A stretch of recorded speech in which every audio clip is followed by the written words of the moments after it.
Hello, in this video I want to show you how to enable or disable Nightlight in Lenovo Ideapad 3i.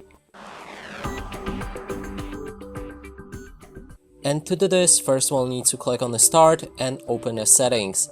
Here select System, go for the display. There's a Nightlight that you can activate or deactivate.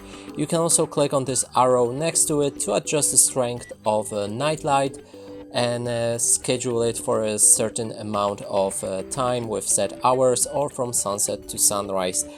The other way to do it is to click on the Wi-Fi, sound and battery sign, and then there's a Nightlight right here that you can activate or deactivate.